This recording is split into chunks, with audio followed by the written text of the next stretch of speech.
Saint-Esprit, viens et remplis ma vie. Saint-Esprit, viens et remplis ma vie. Saint-Esprit, viens et remplis ma vie.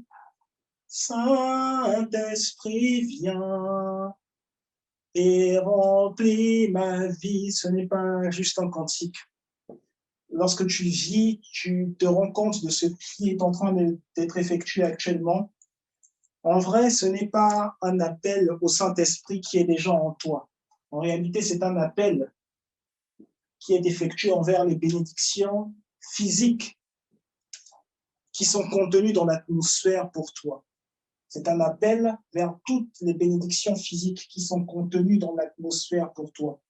Et à l'instant où à l'instant où nous sommes en train d'élever nos voix et d'élever nos mains vers le ciel physique, nous vivons le ciel spirituel, l'atmosphère du ciel spirituel, qui n'est pas vers le haut, mais qui est là sur terre. C'est-à-dire qu'à l'instant où nous sommes en train de vivre la réalité de ce que nous disons, nous sommes vraiment dans l'adoration. Et comme nous sommes vraiment dans l'adoration, les mots de tête, c'est-à-dire tout ce qui nous avait outragé durant la journée, les mots de tête qui étaient dus aux activités journalières, au fait que nous ayons trop réfléchi, les maux de tête sont en train de disparaître. C'est-à-dire que notre corps devient de plus en plus paisible, alors que nous sommes en train de vivre la réalité spirituelle, la réalité du ciel sur la terre. Nous levons les mains comme vers le haut, comme vers le ciel, le firmament, le ciel physique.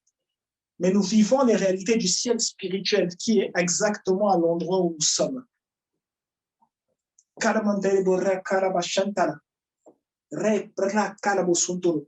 Et carabo, les kirabatarabu re carabo sotorobo raka, et carabo sotorobo racarabo sotorobo, les carabo sotorobo re carabo sotorobo, re carabo sotorobo racarama, les corabo sotorobo, re carabo sotorobo, les corabo sotorobo. Ça veut dire que quand nous parlons de douleur au niveau de la tête, nous parlons aussi de difficultés de douleur ou de difficultés ressenties au niveau des yeux. Le Seigneur est en train d'étendre sa main. Et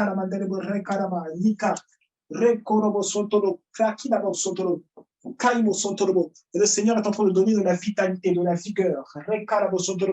Alors que nous sommes connectés à cette atmosphère du ciel. Cette atmosphère du ciel, nous y sommes connectés parce que nous sommes à l'endroit même où a débuté la chrétienté. Nous vivons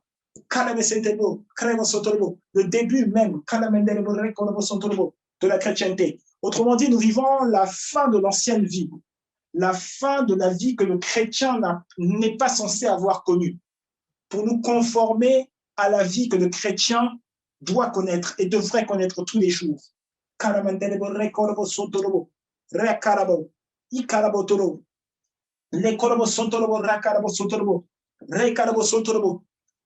Saint-Esprit, viens et remplis ma vie.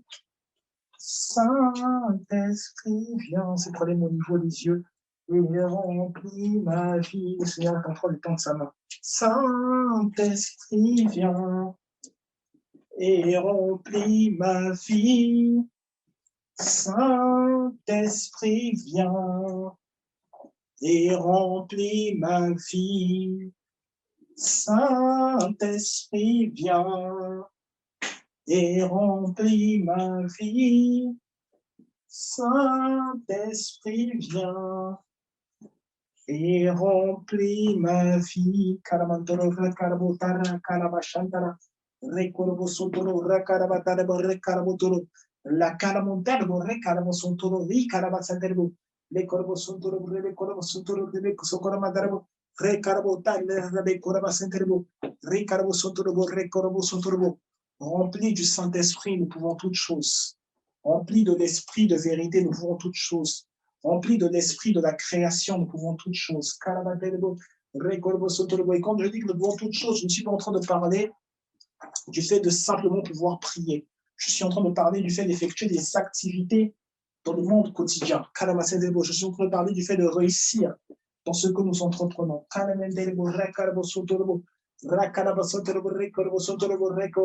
Tu as essayé par différentes choses. Tu t'es dit que tes efforts étaient limités. Aujourd'hui, une nouvelle grâce est renouvelée. Parce que nous sommes à l'endroit où l'ancienne vie a été séparée de la vie chrétienne, la vie en Christ.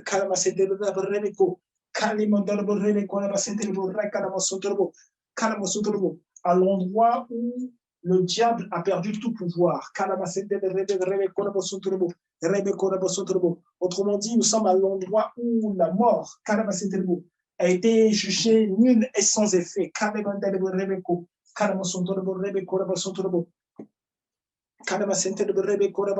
Alors que nous allons revivre à tout instant cette Pâque, le repas du Seigneur. Père, nous te rendons toute la gloire, nous te rendons tout l'honneur pour ce que tu fais, pour la façon dont tu nous as rassemblés ce soir, cette nuit. Merci pour cette église. Merci pour prier ensemble, ministries. Merci pour ce qui s'est passé depuis le mois d'avril 2021. Et merci pour aujourd'hui. Aujourd'hui, merci pour la journée que tu as faite. Merci pour la lumière qui est en train de naître en France. Merci pour les vies qui se tournent à toi. Merci pour ceux qui se rendent compte que la Bible, uniquement la Bible, ce que dit la Bible est vrai. Merci pour toutes ces personnes qui se rendent compte que la Bible ne peut pas s'interpréter par des émotions personnelles. La Bible, s'il y a interprétation, la Bible s'interprète par la Bible. Merci pour toutes ces personnes qui se rendent compte. La Bible, uniquement la Bible, rien que la Bible. La Bible révèle qui est le Christ. Et le Christ révélé au travers de la Bible se révèle dans nos cœurs, se révèle dans nos vies. Merci pour la sagesse. Merci pour le don que tu nous donnes, le don de discerner ce qui vient de toi et de distinguer, faire la différence entre ce qui vient de toi et ce qui n'est pas de toi. Merci pour les symboles de prospérité vers lesquels tu nous emmènes et merci pour la vie divine, la vie de Christ qui est notre réalité, qui est celle que nous partageons aujourd'hui et à jamais. Dans le nom de Jésus-Christ, ces moments qui sont placés dans ta présence sont marqués par le signe de ton onction. Nous avons sur nous la marque du chrétien, le Saint-Esprit, marqué par l'Esprit, guidé par le Saint-Esprit. Et nous avons dans notre cœur et dans notre corps la vie de Christ, la Zoa, une vie au-dessus de la mort, une vie au-dessus de la maladie, une vie au-dessus de la répression. Et c'est ce que nous allons expérimenter aujourd'hui. Nous te rendons toute la gloire et tout l'honneur alors que tu passes au travers de nous, alors que tu nous visites, alors que tu nous conquiers, alors que tu as conquis nos cœurs, tu vas encore conquérir l'entièreté de notre être aujourd'hui. Dans le nom de Jésus-Christ, nous allons ainsi prier. Amen. Amen. Amen. Amen. Amen. On peut acclamer le nom du Seigneur. Est-ce qu'on peut acclamer le nom du Seigneur? Est-ce qu'on peut acclamer le nom du Seigneur? Amen. Amen. Amen. Amen. Gloire à Dieu. Gloire à Dieu. Bonsoir. Bonsoir. Bienvenue à tous. Bienvenue à tous pour ce merveilleux premier service de notre séminaire. Donc, c'est la première journée de notre séminaire, qui est notre premier séminaire au sein de cette église. Premier séminaire, donc séminaire au sens où plusieurs personnes m'entendent, c'est-à-dire différents cultes répartis ou étalés sur un certain nombre de jours et qui portent sur, grosso modo, un thème, qui sont centrés sur, grosso modo, un thème. C'est la première fois que nous le faisons. Et ce séminaire est centré sur la guérison, guérison physique. Donc, ça veut dire guérison du corps physique, guérison de l'esprit, ça veut dire délivrance, mais aussi guérison de l'âme, c'est-à-dire guérison dans tout ce qui va être en rapport avec la mentalité, tout ce qui va être en rapport avec les pensées, tout ce qui va être en rapport avec les humeurs, l'état d'âme, tout ce qui va être en rapport avec la réflexion. Donc, j'ai bien dit guérison de l'âme. Je n'ai pas dit restauration. Jésus-Christ était venu, dans ce que la Bible cite parmi les actions de Jésus, il dit que Jésus-Christ est venu guérir les cœurs brisés. a parlé de restaurer les cœurs brisés, guérir les cœurs brisés. La Bible, rien que la Bible, toujours la Bible. On n'a pas parlé ici de restauration, on a parlé de guérison. Donc, ça veut dire que le Seigneur peut rendre tout nouveau. Et après la guérison, nous pouvons expérimenter la santé divine.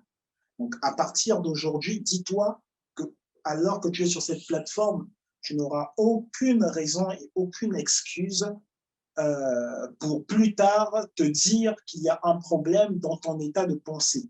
Tu n'auras aucune raison et aucune excuse pour te dire qu'il y a un problème dans ton corps physique. Tu n'auras aucune raison, aucune excuse pour te dire qu'il y a un problème dans ton esprit. Parce qu'alors que nous sommes ensemble, le Seigneur va nous guider en nous faisant traverser différentes étapes.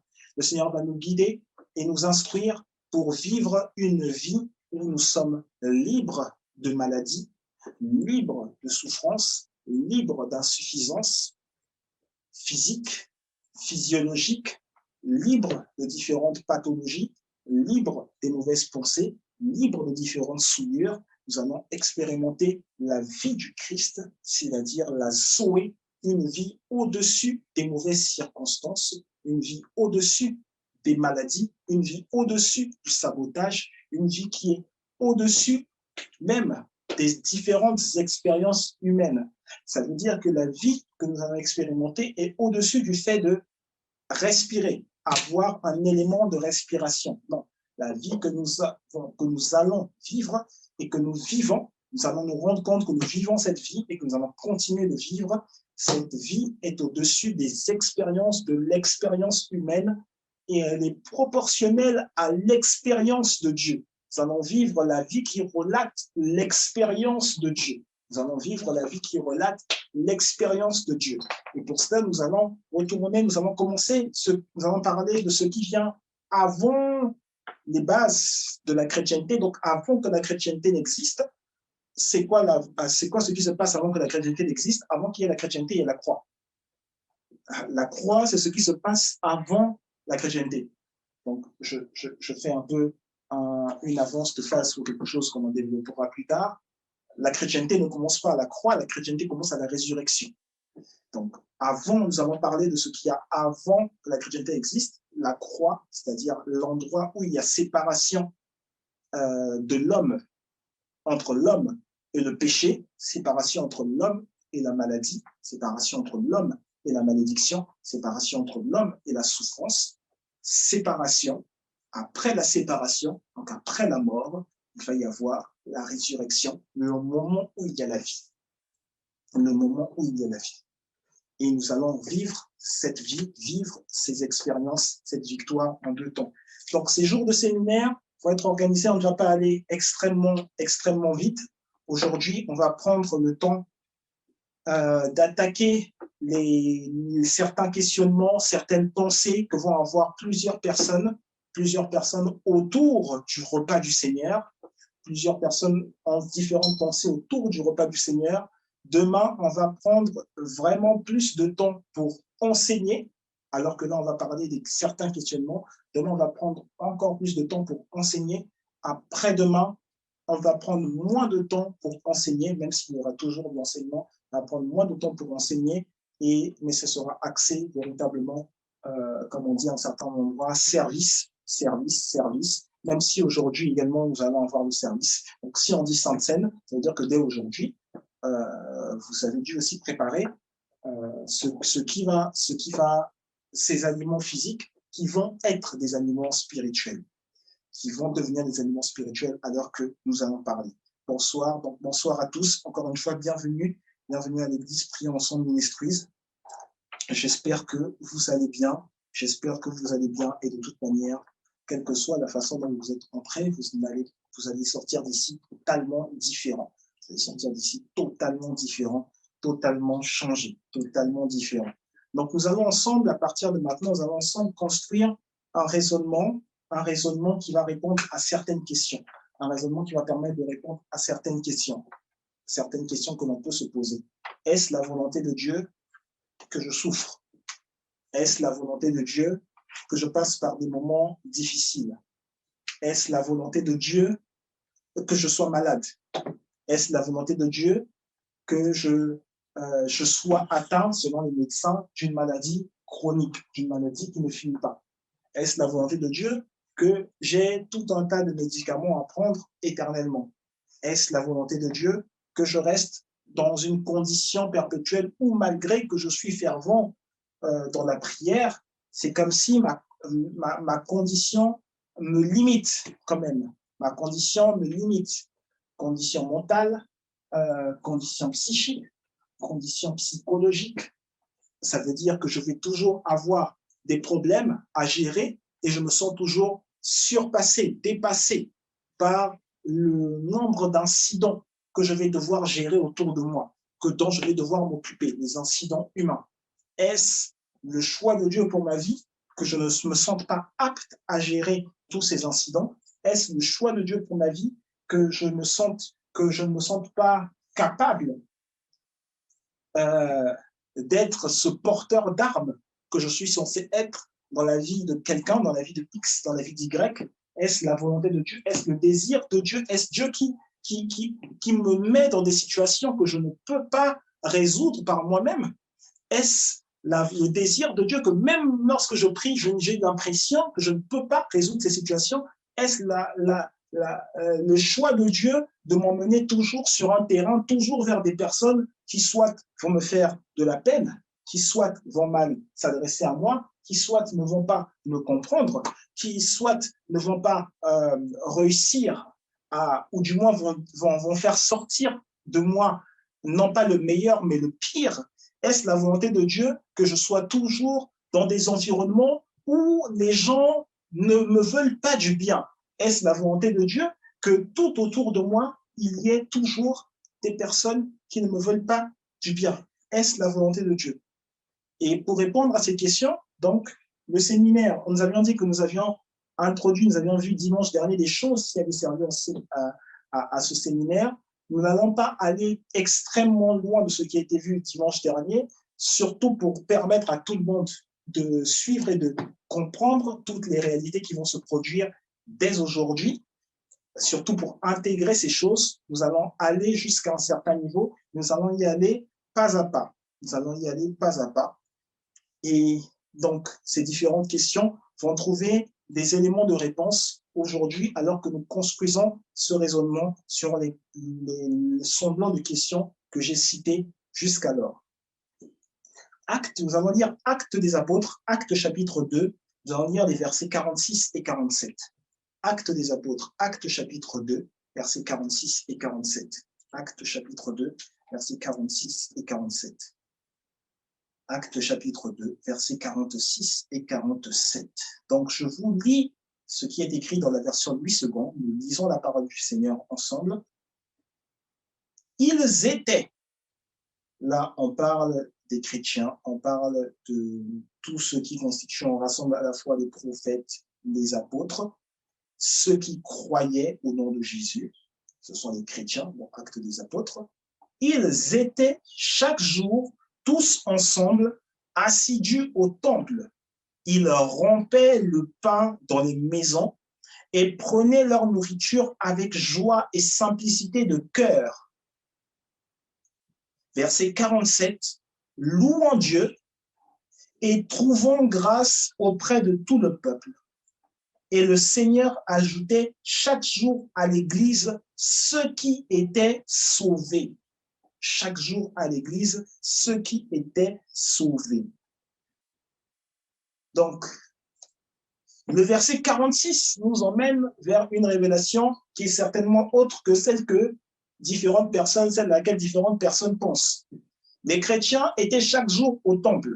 Le temple dans lequel ils se trouvaient n'était pas... Alors, c'était un bâtiment, effectivement, on ne parle pas de la synagogue. C'était un bâtiment qui était réservé à des cultes, mais les chrétiens qui se trouvaient là-bas n'effectuaient pas des cultes juifs.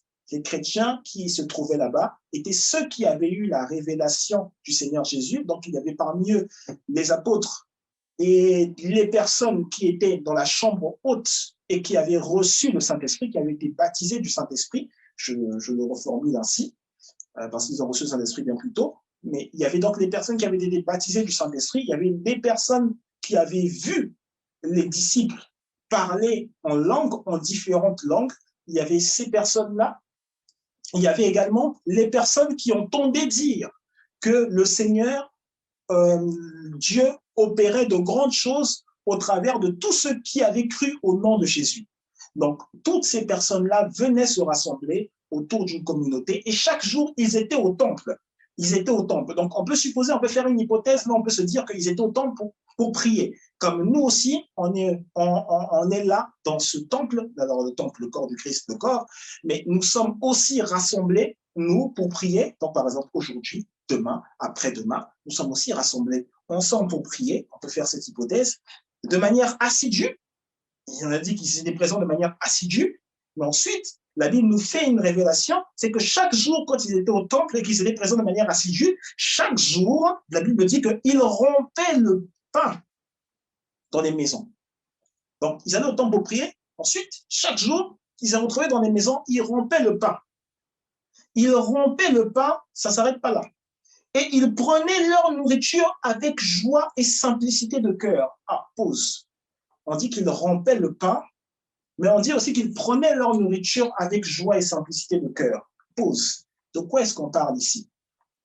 Pourquoi est-ce qu'on dit juste, pourquoi est-ce que Luc, qui écrit le livre d'Actes des Apôtres, s'appuie à dire que non seulement ils rompaient le pain, mais qu'ils prenaient aussi la nourriture avec joie et simplicité de cœur. Donc, ils étaient contents de prendre ça.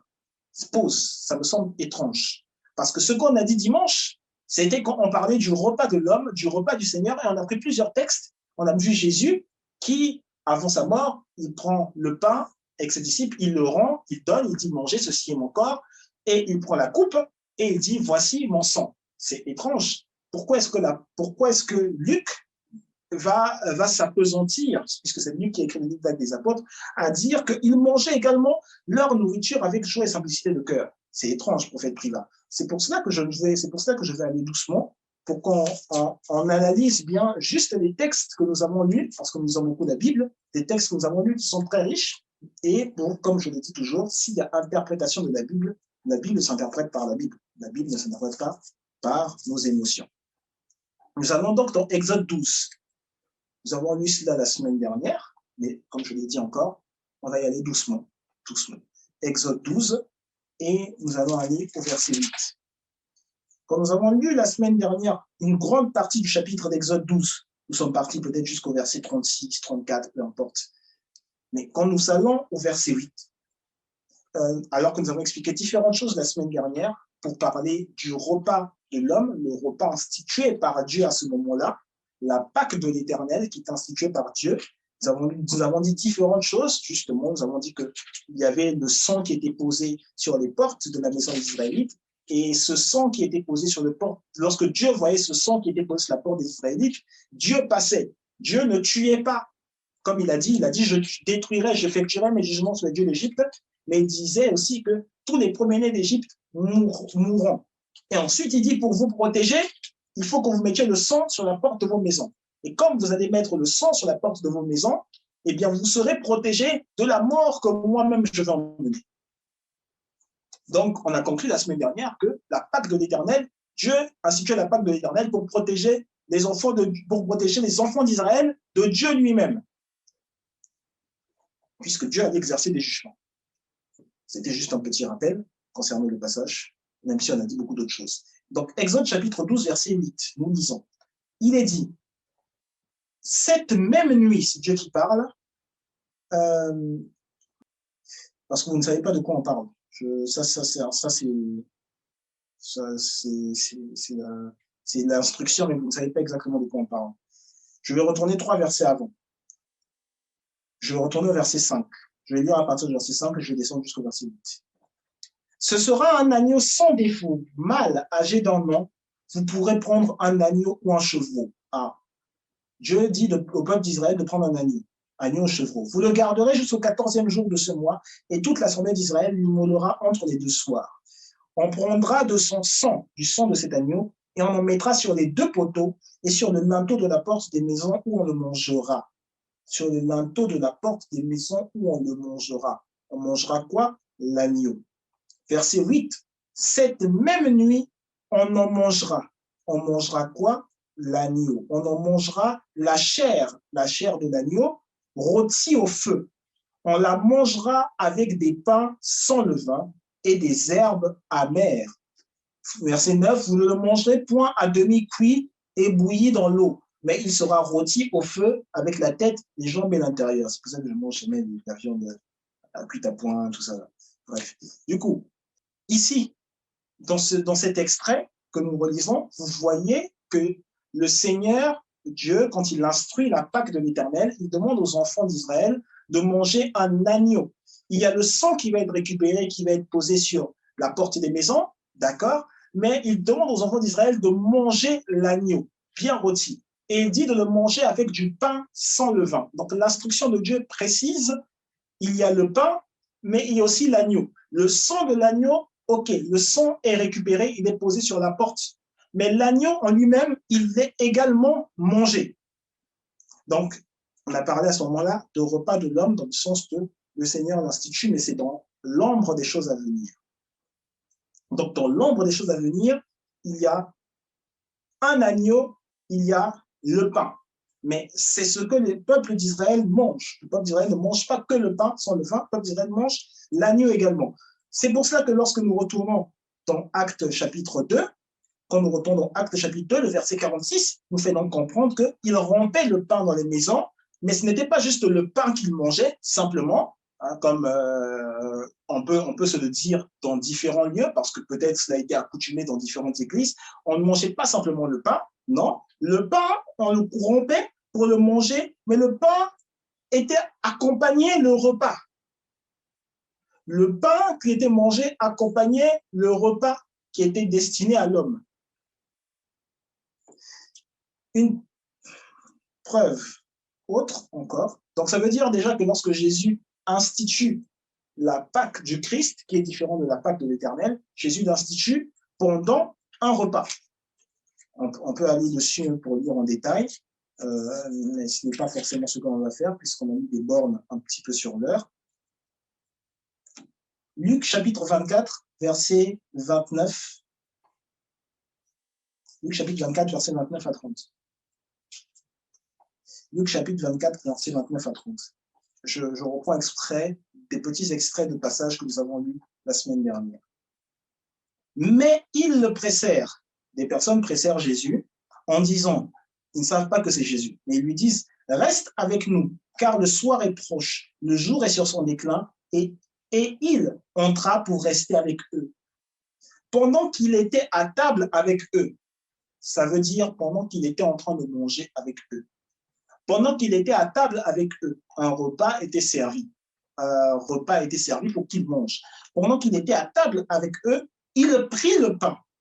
Et après avoir rendu grâce, il le rompit et leur donna. Donc Jésus prend le pain pendant que le repas est servi. Ensuite, il rend grâce et il leur donne. La suite, on la connaît. Ça faisait partie même des bénéfices de la Sainte Seine que nous avions dit. Alors leurs yeux s'ouvrirent et ils le reconnurent, mais il disparut devant eux. On a dit que la Sainte Seine servait à ouvrir les yeux. La Sainte Seine sert à ouvrir les yeux. Donc l'enseignement, il est sur Facebook. Si tu poses des questions, tu peux aller retourner sur l'enseignement. Mais je voulais juste préciser ici que ces choses sont faites pendant un repas. Maintenant, avoir la lumière du fait que ces choses sont faites pendant un repas, ça nous permet de comprendre un détail important qui était soulevé dans les questions, dans les remarques, même la semaine dernière. Ce détail, c'est dans 1 Corinthiens, chapitre 11, verset 25. 1 Corinthiens, chapitre 11, on va plutôt lire plusieurs versets. On va lire à partir du verset 17. Et je vais m'arrêter en cours de route. Je vais peut-être m'arrêter justement au verset 25. Bon, en tout cas, on commence à partir du verset 17. 1 Corinthiens, chapitre 11, verset 17. L'apôtre Paul, qui écrit à l'église de Corinthe, donne un avertissement qui est souvent repris dans différents endroits sans compréhension. Et je veux qu'on soit sûr d'avoir compris cela pour ne pas émettre une mauvaise pensée là-dessus. Je sais qu'on a compris quand je l'ai expliqué, mais je veux être sûr qu'en relisant ce passage-là, si quelqu'un vous dit c'est étrange que vous fassiez cela tous les jours, c'est étrange que vous preniez la Sainte Seine tous les jours, ou même plusieurs fois par jour, vous sachiez qu'il est écrit dans 1 Corinthiens, ce n'est pas juste le prophète privat qui a dit, en lisant la Bible, aussi vous pouvez le lire dans la Bible. 1 Corinthiens chapitre 11, je lis à partir du verset 17. L'apôtre Paul donne un avertissement à l'église de Corinthe. Il dit, en donnant cet avertissement, ce que je ne loue point, c'est que vous vous assemblez non pour devenir meilleur, mais pour devenir pire. Verset 18. Et d'abord, j'apprends que lorsque vous vous réunissez en assemblée, il y a parmi vous des divisions, et je le crois en partie. Car il faut qu'il y ait aussi des sectes parmi vous, afin que ceux qui sont approuvés soient reconnus comme tels au milieu de vous. Vous comprenez ce que l'apôtre Paul dit? Il faut qu'il y ait aussi des sectes, afin que ceux qui sont approuvés soient aussi reconnus comme tels au milieu de vous. Donc, quand vous entendez des choses, voilà, comprenez que l'apôtre Paul a dit, c'est normal. Verset 20. Lors donc que vous vous réunissez, ce n'est pas pour manger le repas du Seigneur. Car quand on se met à table, chacun commence par prendre son propre repas. Et l'un a faim, tandis que l'autre est ivre. Ah. Verset 22. N'avez-vous pas des maisons pour y manger et boire? Ou méprisez-vous l'Église de Dieu et faites-vous honte à ceux qui n'ont rien? Que vous dirais-je? Que vous dirais-je? Vous louerai-je? En cela, je ne vous loue point, car j'ai reçu du Seigneur ce que je vous ai enseigné. C'est que le Seigneur Jésus, dans la nuit où il fut livré, prit du pain. Et après avoir rendu grâce, le rompit et dit, « Ceci est mon corps qui est rompu pour vous, faites ceci en mémoire de moi. » De même, après avoir soupé, on parle donc de dîner, on ne parle pas de manger le pain, après avoir soupé, il prit la coupe et dit, « Cette coupe est la nouvelle alliance en mon sang. Faites ceci en mémoire de moi toutes les fois que vous en boirez. » Verset 26. Car toutes les fois que vous mangez ce pain et que vous buvez cette coupe, vous annoncez la mort du Seigneur. Vous avez entendu, vous annoncez la mort du Seigneur jusqu'à ce qu'il vienne. Donc, il y a une suite, on va lire les 2 versets qui suivent, ou les 3 versets qui suivent. C'est pourquoi celui qui mangera le pain ou boira la coupe du Seigneur indignement sera coupable envers le corps et le sang du Seigneur. Que chacun donc s'éprouve soi-même et qu'il mange du pain et boive de la coupe. Car celui qui mange et boit sans discerner le corps du Seigneur mange et boit un jugement contre lui-même. Très bien. Donc, nous avons dit différentes choses la semaine dernière. Nous sommes arrêtés au verset 29, si quelqu'un se pose la question. Parce que dans la suite, on dit c'est pour ça qu'il y a beaucoup d'infirmes, beaucoup sont morts. On a lu la fin de ce passage la semaine dernière et nous avons donc compris qu'en fait, si les maladies persistaient, c'est parce que les gens, on n'avait pas lu totalement le début, mais nous avons dit ensemble que c'est parce que justement, les chrétiens se réunissaient, lorsque les chrétiens se réunissaient, et qu'ils buvaient la coupe et qu'ils mangeaient le corps, ou qu'ils revivaient ensemble le corps du Seigneur, nous avons dit que les chrétiens se représentaient, pour la plupart, ils pouvaient se représenter dans leur figure le Jésus qui a vécu sur terre, plutôt que de se représenter le Christ crucifié pour eux. C'est l'une des choses que nous avons dites par rapport à ce passage. Nous avions également dit que lorsque les chrétiens se réunissaient entre eux pour partager le repas du Seigneur, il y avait, parmi les chrétiens, il y avait qui se réunissaient. Alors, les chrétiens ne se réunissaient pas simplement dans l'optique. Alors, je vais aller jusqu'au niveau où je veux aller, pour pouvoir aussi rappeler ce qui a été dit, en restant juste dans le texte. Les chrétiens, donc, ne se réunissaient pas simplement dans l'optique de vivre en communion comme la communion de l'Église l'estime. Les chrétiens se réunissaient parce qu'ils avaient des intentions ou des envies personnelles, des envies qu'ils voulaient assouvir pour eux. Ils voulaient assouvir cette envie pour eux simplement, et il n'y avait pas la vision collaboratrice ou corporative de l'Église. C'est ainsi que nous avons dit, il y a cette expression qui a été donnée, dans le verset 29, car celui qui mange et boit sans discerner le corps du Seigneur mange et boit un jugement contre lui-même. Donc, celui qui mange sans discerner qu'il s'agit du corps de Christ, qui est une assemblée de frères et sœurs réunis entre eux, celui qui mange et qui boit sans discerner qu'il fait partie du corps de Christ, qu'il fait partie de ce que l'apôtre Paul a décrit comme étant un corps constitué de plusieurs membres, dont la tête est le Christ, sans discerner qu'il n'est pas tout seul, celui-là s'attire un jugement contre lui-même, parce qu'il est en train de se dire, il n'y a que moi, il n'y a que moi, il n'y a que moi.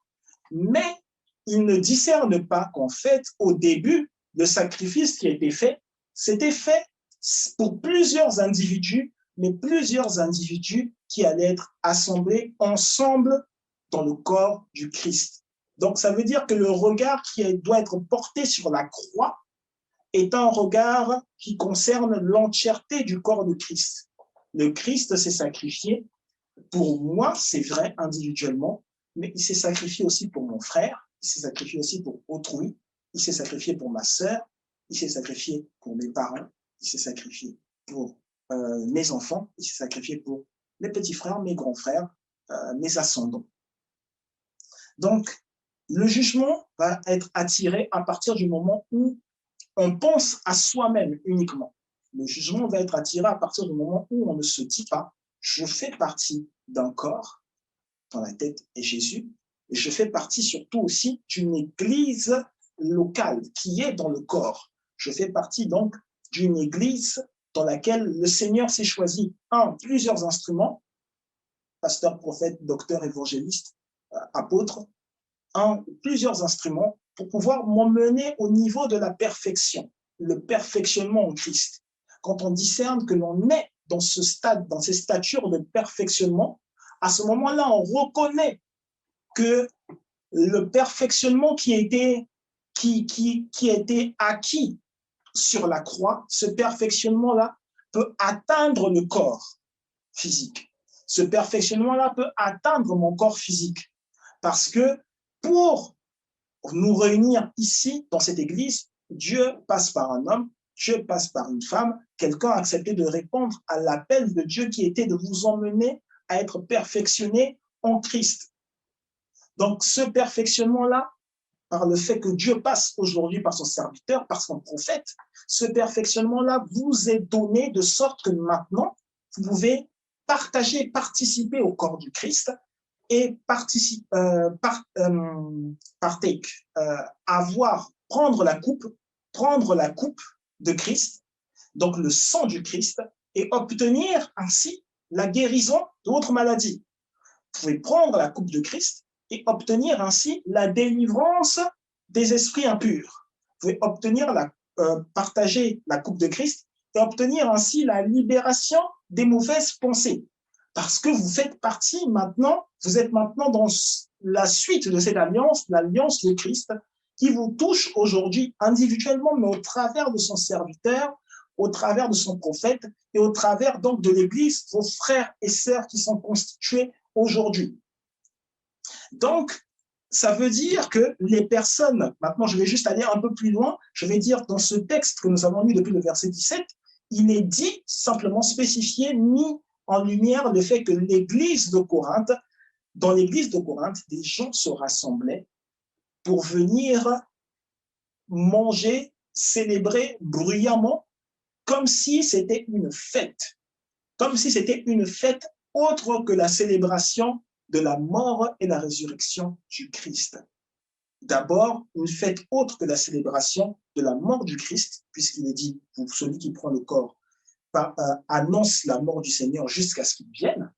Donc, c'était une fête autre que ils célébraient une fête autre que la mort du Christ. Ils venaient se rassembler simplement pour assouvir leur estomac. Donc, c'était des personnes qui étaient gourmandes. L'apôtre Paul est donc en train de dire à ces personnes, vous venez ici, vous vous rassemblez, non pas parce que vous voulez partager, communier au corps du Christ, mais vous vous rassemblez parce que vous voulez simplement manger. C'est tout. Vous voulez faire la fête. Donc, chaque soir, puisque l'Église primitive se retrouvait tous les jours, ils rompaient le pain dans les maisons, chaque soir, il est en train de dire, mais chaque soir, vous venez dans les maisons simplement pour beaucoup manger, vous remplir la panse, boire, vous osez même, comme on parle de prendre la coupe, et que cette coupe-là, dans la Bible, en tout cas à cet endroit-là, c'est du vin, c'est comme ça qu'il le représentait, c'est de la coupe de vin.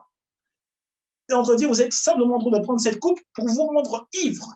Donc, vous êtes là pour faire la fête.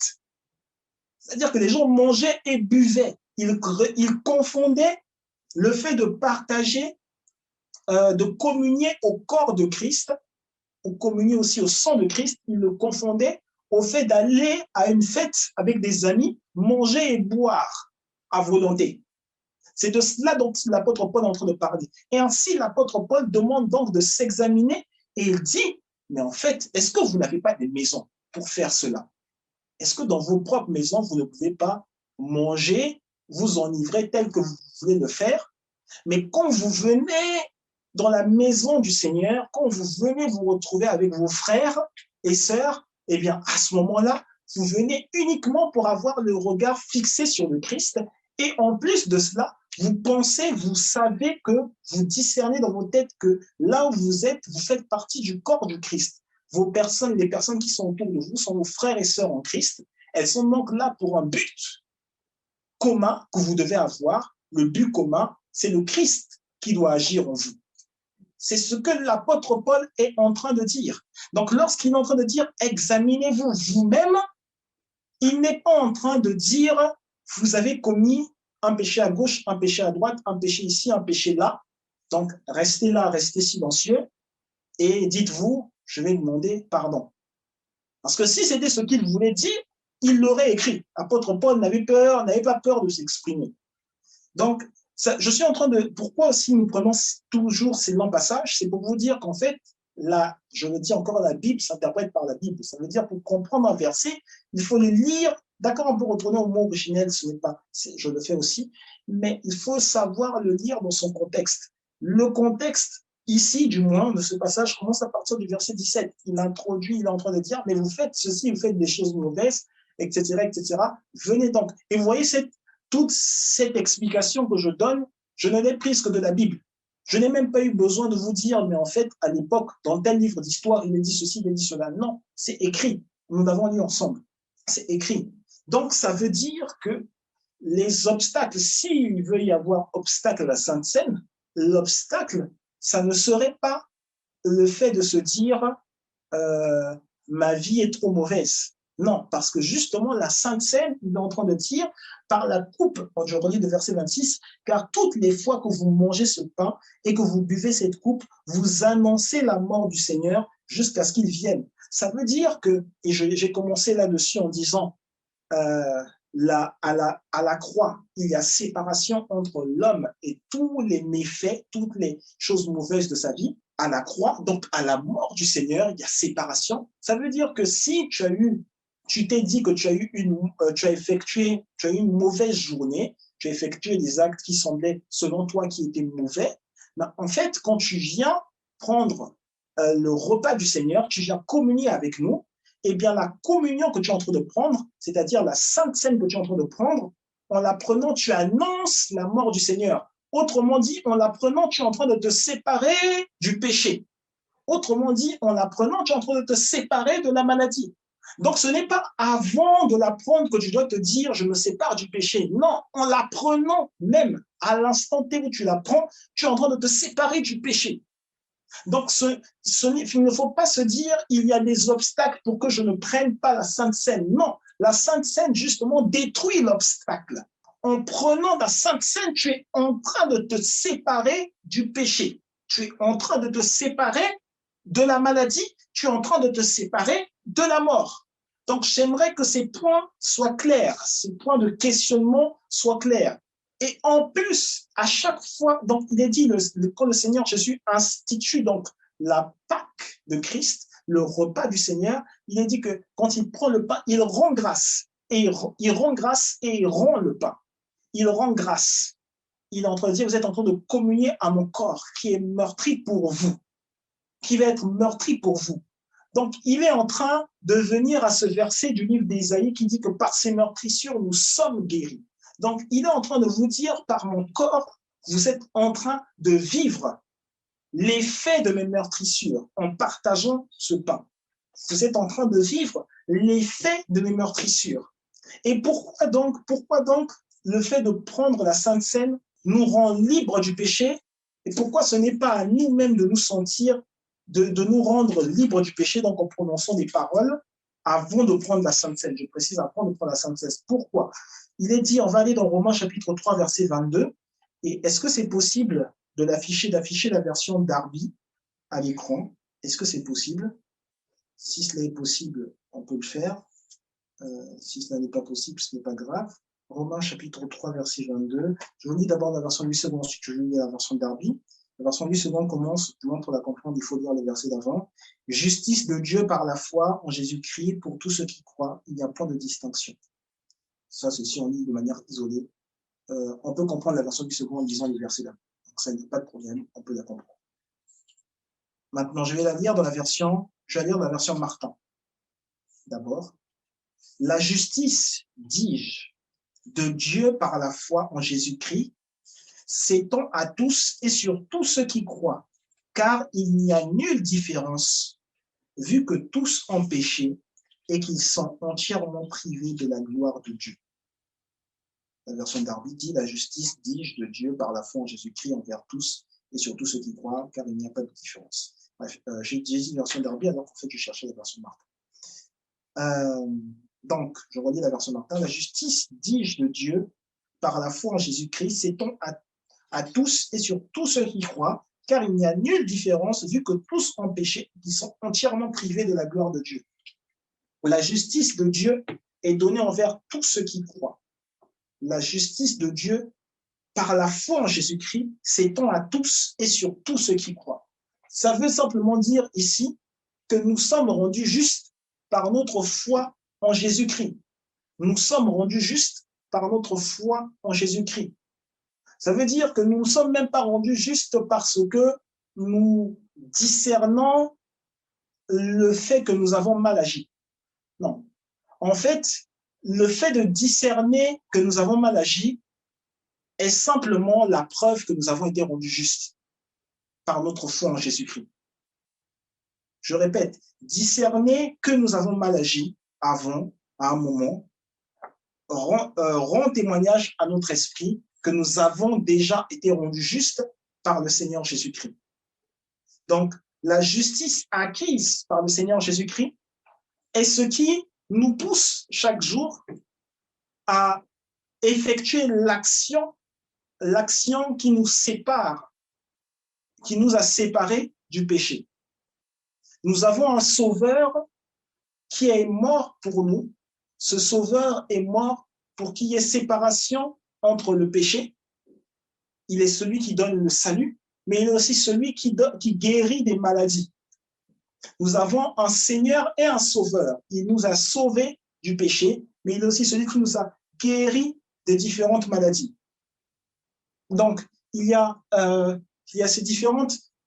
si j'apporte un autre angle concernant juste le péché, en fait, c'est cette petite parenthèse, il y a ce point-là que j'ai dans ma tête parce que je sais qu'il fait toujours débat dans différents endroits, dans différentes sphères, même ici, il a plus ou moins fait débat un jour, ce verset dans 1 Jean 3 qui dit celui qui est né de Dieu ne pêche point. Le chapitre juste avant, l'apôtre Jean dit dans 1 Jean 2, et je crois que ça doit être au verset 9, il dit « Je vous écris, petit enfant, parce que je vous écris, petit enfant, grosso modo, pour que vous ne péchiez point. Et si vous péchez, si nous péchons, nous avons un avocat auprès du Père. » Alors, dans 1 Jean chapitre 2, l'apôtre Jean écrit à des juifs qu'on appelle les juifs gnostiques. Ils sont gnostiques, c'est un courant de pensée. Vous pourrez même le trouver sur Internet. Un courant de pensée, des juifs qui réfléchissaient. Pour eux, ils s'étaient dit que Jésus était effectivement leur sauveur. Plus ou moins, ils parlaient de lui comme étant le Seigneur. Mais ils avaient dans leur courant de pensée des marques de justification par leurs œuvres, des marques d'effort par leurs œuvres, des marques de ils avaient envie, ils devaient faire des choses pour prouver à quel point ils pouvaient être bons. C'est pour ça, donc juifs d'origine, ils se disaient quand même chrétiens, en courant de pensée, juifs gnostiques. Et donc, à ces personnes-là, l'apôtre Jean, qui n'est pas totalement contraire à l'apôtre Paul, parce que l'apôtre Paul, c'est quelqu'un qui, dans 1 Corinthiens, par exemple, 2 Corinthiens, il va écrire à des églises en citant les choses qu'il fait mal, que ces églises font mal.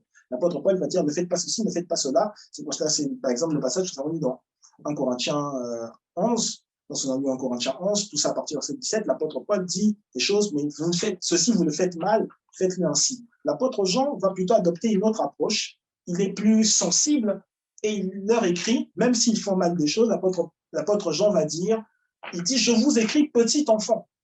Il considère donc les juifs gnostiques comme étant des petits enfants. Les juifs gnostiques sont, pour l'apôtre Jean, des petits enfants. Ça, c'est dans 1 Jean 2. Je pense que c'est au verset 9. Je le dis sans avoir préparé quoi que ce soit là-dessus. Je vous écris petits enfants. Donc, pour l'apôtre Jean, les juifs gnostiques sont des petits enfants. Pour l'apôtre Jean, les juifs gnostiques sont des petits enfants. Mais à partir du moment où il passe au chapitre 3, il dirige ses écrits vers d'autres personnes. Des personnes autres que les petits-enfants, et dans le chapitre 3, donc il ne s'adresse plus à des juifs gnostiques, il s'adresse effectivement à des chrétiens, mais qui ne font plus partie de ce courant de pensée. Et pour ceux qui ne font pas partie de ce courant de pensée, il se dit, vous êtes plus mature, et il dit, celui qui est né de Dieu ne pêche point. Celui qui est né de Dieu ne pêche point. Donc, ça veut dire que l'apôtre Jean est en train de dire, mais en fait, il est tout à fait normal pour le chrétien de ne pas pécher, parce que le chrétien n'est pas sous l'emprise du péché. Il est tout à fait normal pour le chrétien de ne pas pécher, parce que le chrétien n'est pas sous l'emprise du péché. Alors, si quelqu'un se demande si je dis des choses qui semblent étranges, comme si je me contredis, parce que je dis que la Sainte Seine, par la Sainte Seine, on se libère du péché, mais en prenant dans 1 Jean 3, je dis quand même que celui qui est né de Dieu ne pêche point. On va aller juste pour cette parenthèse-là, et pour fermer cette parenthèse sur le péché, mais c'est quand même important parce que c'est l'un des rôles de la Sainte Seine, et c'est ce qu'on va vivre aujourd'hui, c'est ce que je veux que nous vivions tous les jours. Ce n'est pas juste un séminaire pour être un séminaire, on sort de là, non, c'est quelque chose, ce sont des choses qu'on doit vivre toute notre vie. On doit les vivre toute notre vie. En Corinthiens chapitre 6, verset 18, en Corinthiens chapitre 6, verset 18, c'est quelqu'un qui m'y a fait penser aujourd'hui, en Corinthiens chapitre 6, verset 18, alors que nous discutions de la Bible, en Corinthiens chapitre 6, verset 18, il est dit, dans 1 Corinthiens chapitre 6, au verset 18, fuyez l'impudicité, quelque autre péché qu'un homme commette, ce péché est hors du corps. Mais celui qui se livre à l'impudicité pêche contre son propre corps. Fuyez l'impudicité. Quelque autre péché qu'un homme commette, ce péché est hors du corps, mais celui qui se livre à ce péché pêche contre son propre corps. Le texte, dans 8 secondes, est bien écrit. Il dit fuyez l'impudicité, quelque autre péché, ce péché est hors du corps, mais, on va lire ce qui est après le point virgule, mais celui qui se livre à l'impudicité pêche contre son corps. L'explication est claire. Celui qui se livre à l'impudicité pêche contre son corps. On est en train de dire que l'impudicité est un acte. Je répète, on est en train de dire que l'impudicité est un acte. Produire cet acte entraîne une réalité ou s'accompagne d'une réalité spirituelle. La réalité spirituelle de laquelle s'accompagne cet acte, c'est le péché. Je répète encore, l'impudicité, c'est l'acte. Le péché, c'est la réalité spirituelle. Ça veut dire que le péché, ce n'est pas l'acte.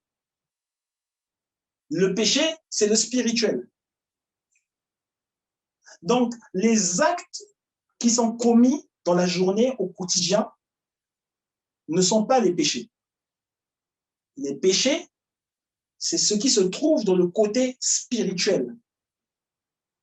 C'est dans ce sens que je vous dis que la Sainte Seine, alors que nous avions déjà dit, mais je le répète aujourd'hui, la Sainte Seine est un aliment spirituel et que je vous dis que lorsque vous prenez l'aliment spirituel, vous êtes libéré du péché. Parce que je suis en train de dire que l'aliment spirituel combat ce qui est spirituel. Donc, l'acte ne doit pas être en tête, conservé en tête et surtout analysé comme étant dit, c'est le péché. Non. Le péché, c'est spirituel. Les affrontements sont spirituels. Quand on parle, j'ai dit que ce séminaire guérison physique, guérison spirituelle, guérison dans l'âme, quand on parle de guérison spirituelle, on s'associe au mot délivrance. On s'associe au fait de chasser des démons. Ça, c'est pas la délivrance, mais le fait de chasser des démons. Alors, on a parlé de plusieurs types de délivrance, d'ailleurs, pendant la période des jeunes. On a parlé, il y en a encore d'autres dont on n'a pas encore parlé et dont j'ai envie de parler d'ailleurs. Mais quand on parle de délivrance, ça veut dire qu'on est dans une atmosphère, un contexte de combat, j'ai envie de dire, d'affrontement spirituel. Donc, la lutte ou l'objet de ce qui est fait ici, c'est spirituel. Ça veut dire que si on mentionne le mot péché est en lien avec le spirituel. Le mot péché n'est pas en lien avec l'acte physique. Et donc, de toutes les définitions, on va trouver beaucoup de définitions semblant de définitions du mot péché, du moins dans le Nouveau Testament, même s'il y a potentiellement, provisoirement, un seul mot qui est utilisé, on va même voir qu'il y a même du mal à traduire l'expression. On va dire qu'il s'agit d'une erreur, qu'il s'agit de manquer le but, manquer ceci, manquer cela, manquer, etc., etc. Mais en fait, même dans toutes ces définitions, on n'est pas en train de parler du fait de commettre un acte. On est en train de parler du fait de rater une réalité spirituelle. On est en train de parler du fait de rater celui qui régit le spirituel tout entier. On est en train de parler du fait de rater le Christ. Ça veut dire que dans ce que fait le chrétien, chaque jour au quotidien, le but qu'il recherche, c'est le Christ. C'est-à-dire que l'acte qui est posé, même le fait de travailler, le fait de manger, quand on parle de repas, l'acte est centré sur le Christ. Le fait, il est aligné sur le Christ. Ça veut dire que si l'acte est aligné sur une réalité spirituelle qui est la réalité du Christ.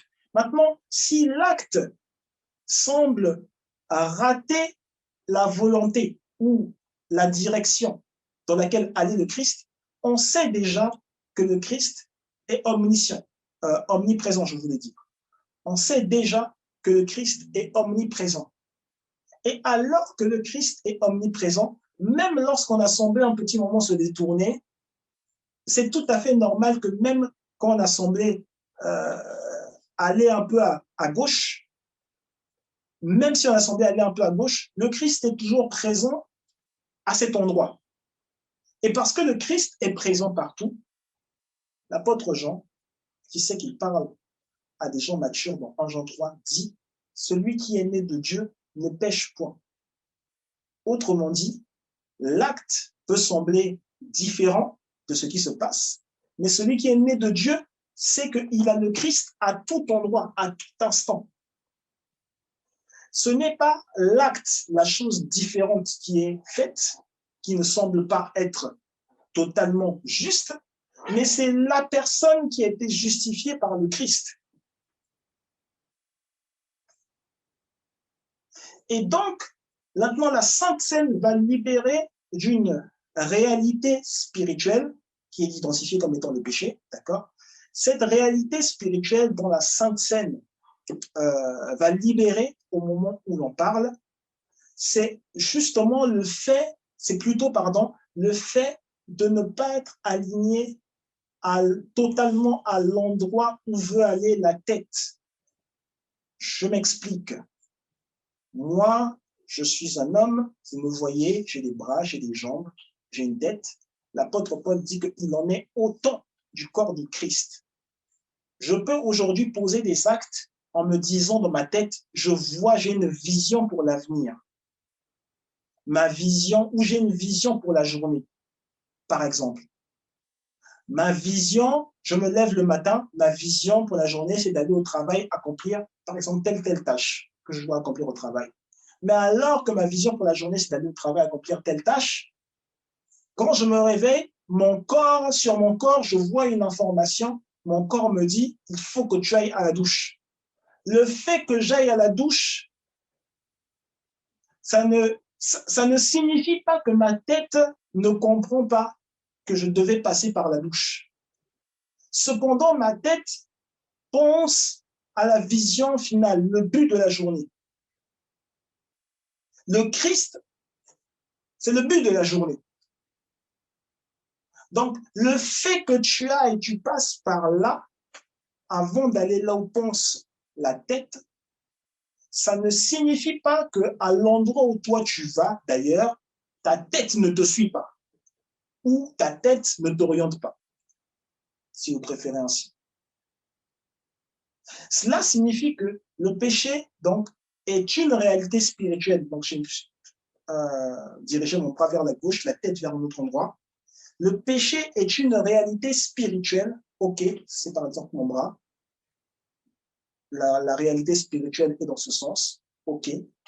Maintenant, quand je vais prendre ma Sainte Seine, la Sainte Seine va faire en sorte que cette réalité spirituelle-là, parce que le péché est réel, cette réalité spirituelle, je m'en écarte rapidement, ou alors je m'en écarte de façon instantanée. Voilà. Je m'en écarte de façon instantanée, de sorte qu'elle ne me pollue pas. Donc, je me lève le matin, au lieu de me dire je vais prendre un bain, malgré que mon corps m'a envoyé l'information, je prends ma douche, c'est fini. Donc, la Sainte Seine me fait prendre la douche plutôt que de prendre mon bain.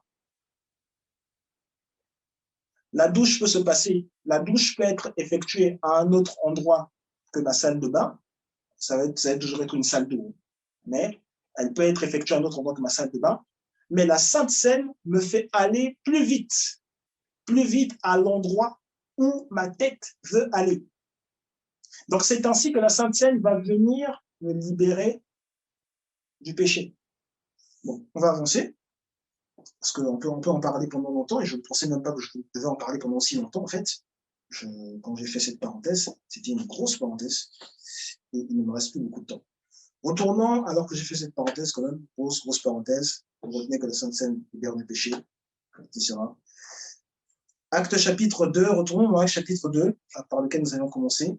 Acte chapitre 2, verset 46, on relit verset 46 pour se remettre dans le bain, et on lit ce qui vient juste après.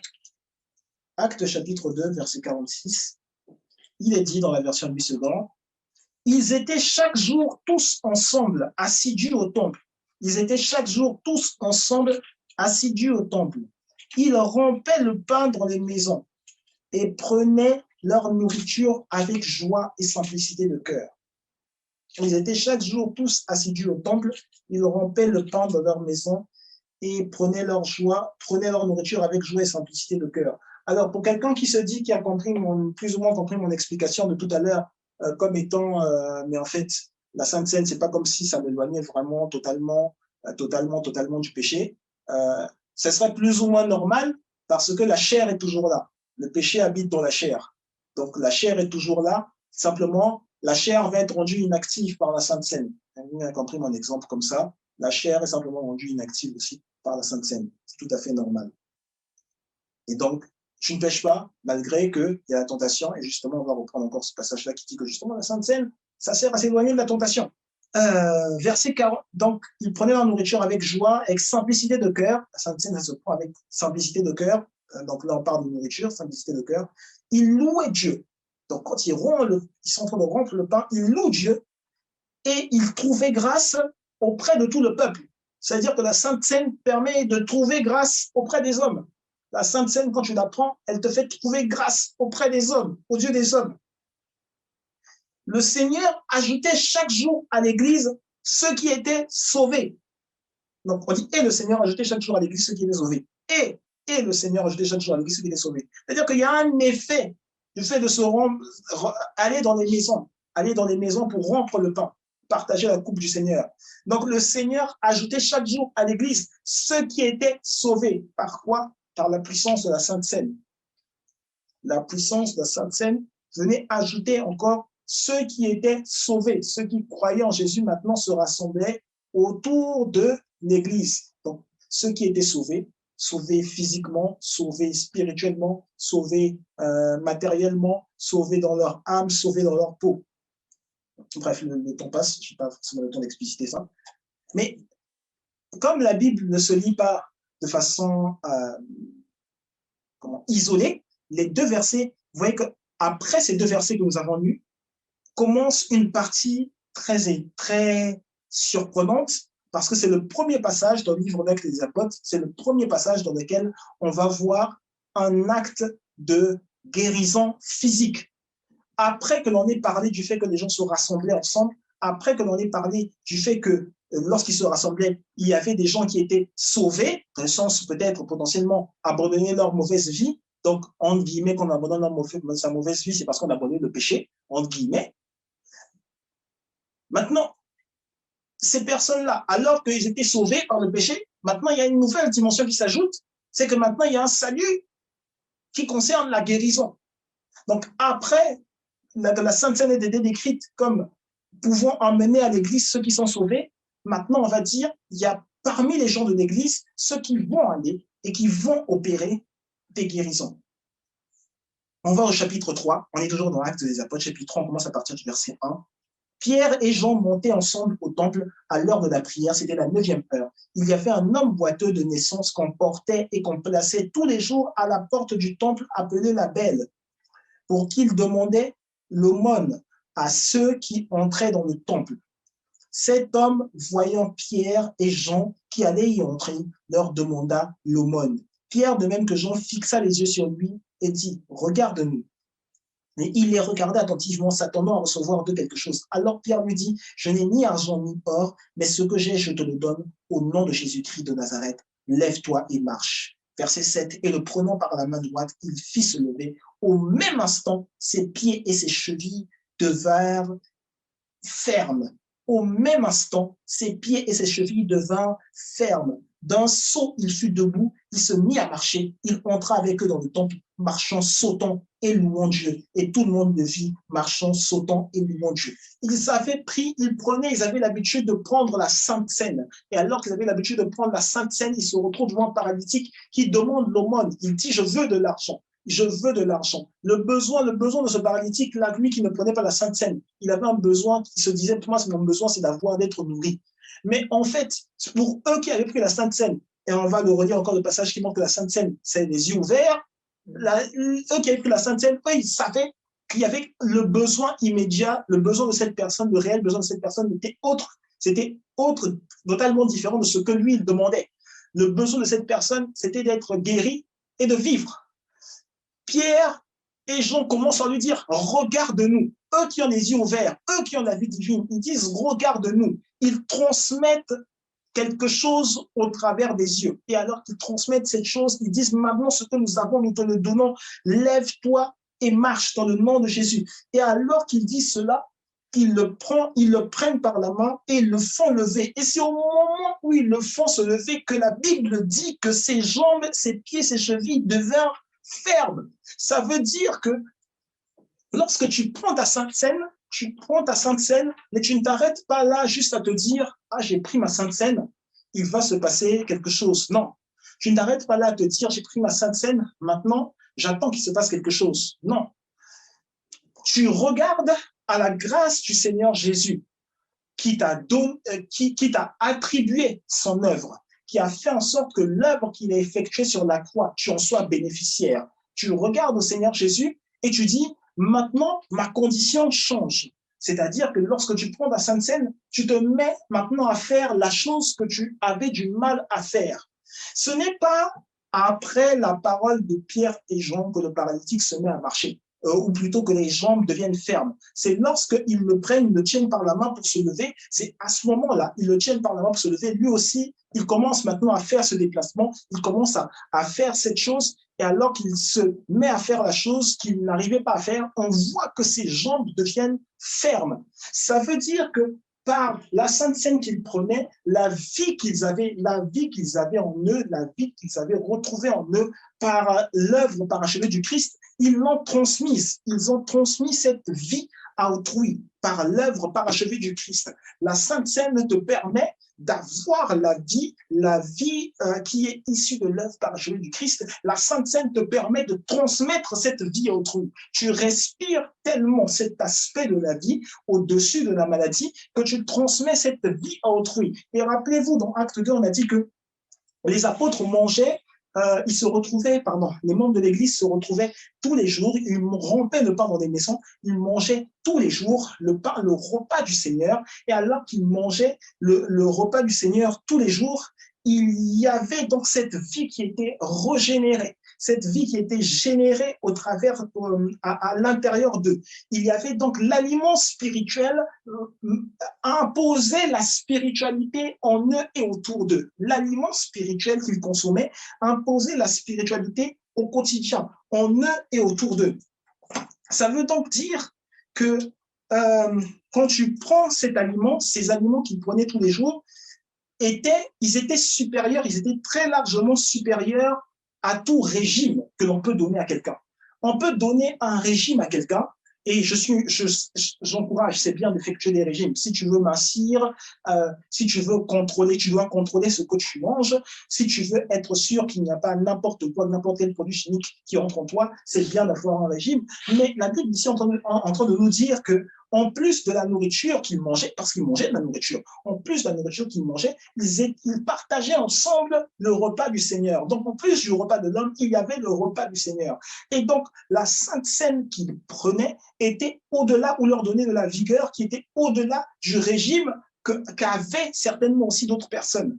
Le même régime qu'avait peut-être même le roi, les rois de l'époque, les mêmes régimes qu'avaient les dignitaires de l'époque. Peut-être même que ces dignitaires mangeaient même mieux, certainement, peut-être des aliments peut-être plus frais. Peut-être que parmi les chrétiens, il y a peut-être des gens qui mangeaient de la viande qui avait été tuée plutôt il y a 2 jours, et aujourd'hui, nous, les réfrigérateurs, on peut conserver ça au frigo, mais eux, peut-être qu'ils mangeaient de la viande qui était peut-être proche de pourrir. Mais même s'ils mangeaient cette viande qui était proche de pourrir, le repas du Seigneur qu'ils ajoutaient, ça transmettait de la vie, une vie supérieure. Le repas du Seigneur qu'ils prenaient transmettait une vie supérieure. Ça veut dire que le repas du Seigneur, la Sainte Seine, est au-delà, elle est au-dessus de tout régime alimentaire. La Sainte Seine est au-dessus de tout régime alimentaire. La Sainte Seine est la première prescription médicale qui soit. La Sainte Seine est la première prescription médicale qui soit. Alors que eux, ils le prenaient tous les jours, ils savaient qu'ils étaient rendus justes, ils avaient été justifiés par le Christ, pas par leurs œuvres. Donc, ils se centraient sur le Christ, malgré la chair était là. Mais ils savaient, celui qui est né de Dieu ne pêche point. Je le répète encore, celui qui est né de Dieu ne pêche point. C'est pas parce que la chair est là que tu vas devoir penser, valider ce que va te dire la chair. Non, en fait, tu n'entends même pas ce que dit la chair, parce que à tout instant, il vit et revivait l'œuvre du Christ. À tout instant, il vivait et revivait l'œuvre du Christ. Sur la croix, il a fait taire la malédiction. Sur la croix, il a fait taire les maladies. Par ses meurtrissures, nous sommes guéris. Par ses meurtrissures, nous sommes guéris. Il vivait et revivait l'œuvre du Christ. Quand tu vis et revis à tout instant l'œuvre du Christ, tu es centré sur le Christ. Tu es centré sur le Christ. Ça veut dire que tu ne rates pas le but. Le but, c'est le Christ. Comme tu ne rates pas le but, tu ne pêches point. Tu ne pêches point. Le but, c'est le Christ. Tu ne rates pas le but, donc tu ne pêches point. C'est aussi simple que ça. Au moment où tu prends, tu es centré sur le Christ. Et le Christ sur lequel tu es centré te transmet cette vie qui te permet encore d'être centré sur le Christ. Donc, le Christ sur lequel tu es centré te transmet cette vie qui t'éloigne chaque jour du péché, du fait de rater la cible. Ta cible, ça va toujours être le Christ. La cible de ton corps, ça va toujours être le Christ. Donc, si même le Christ ne toussait pas, la cible de ton corps, ça va toujours être le Christ. Tu vas arrêter de tousser. La cible de ton corps, ça va toujours être le Christ. Ça va toujours être le Christ. Et donc, il ne s'agit pas, je vais terminer par là, il ne s'agit pas de se dire, quand nous parlons de culte de guérison, il ne s'agit pas de se dire, j'oublie ma douleur. C'est-à-dire, le paralytique, quand il a reçu quand l'apôtre Pierre a prié, du moins a parlé, pardon, le concernant, le paralytique savait qu'il était paralytique. Le paralytique savait qu'il était paralysé. Le paralytique connaissait sa condition. Il savait donc qu'il y avait une condition réelle. Mais l'apôtre Pierre et l'apôtre Jean lui ont transmis d'abord quelque chose au travers du regard, l'atmosphère qui les constituait, Ensuite, l'apôtre Pierre a parlé en établissant l'atmosphère spirituelle. Il a dit le combat est spirituel. Il savait que le spirituel, il y a un maître dans le spirituel. Son nom, c'est Jésus le Christ. Son nom, c'est Jésus le Christ. Il y a un maître dans le spirituel, un dominateur dans le spirituel qui est au-dessus de toute autorité, au-dessus de toute principauté, au-dessus de tout esprit de sabotage. Il savait qu'il y a ce maître de spirituel. À partir du moment où je l'établis, là, le paralytique aura le regard fixé sur Jésus. Le paralytique aura le regard fixé sur l'œuvre parachevée de Jésus. Le paralytique aura le regard fixé sur le fait qu'il est pensé, il a agi en moi et il a agi pour moi, il a agi au travers de moi. Le paralytique a le regard fixé sur Jésus. Et donc l'apôtre Pierre dit dans le nom de Jésus-Christ, lève-toi et marche. Le paralytique a le regard fixé sur le fait que l'œuvre du Christ n'est pas banale. L'œuvre du Christ n'est pas banale. Bien au contraire, la maladie est banale devant l'œuvre du Christ. La mort est banale devant l'œuvre du Christ. La maladie est banale devant l'œuvre du Christ. Il s'agit donc de rentrer dans l'optique que Dieu est plus grand que la douleur. Dieu est plus grand que la douleur. Et Dieu peut te guérir à tout instant. Le paralytique n'a pas eu besoin d'une longue prédication. Le paralytique on a juste établi l'atmosphère. Le paralytique avait peut-être même juste une toute petite foi. Une toute petite foi. Par la Sainte Seine, tu n'as même pas besoin d'avoir la plus grande foi qui soit. Tu n'as même pas besoin d'avoir le plus grand niveau de foi qui soit. Parce que, en fait, c'est tellement simple. Quand le paralytique a regardé au Christ, qu'est-ce qui s'est passé? Le paralytique s'est rendu conscient de la grâce de Dieu au travers du Christ. Il s'est rendu conscient de la grâce du Christ. Et chaque fois que tu regardes la grâce du Christ, c'est pour ça que la Bible dit que Jésus rendait grâce. Chaque fois que tu regardes la grâce du Christ, Dieu voit ta foi. Je répète, chaque fois que tu regardes la grâce du Christ, Dieu voit ta foi. Chaque fois que tu regardes la grâce du Christ, Dieu voit ta foi.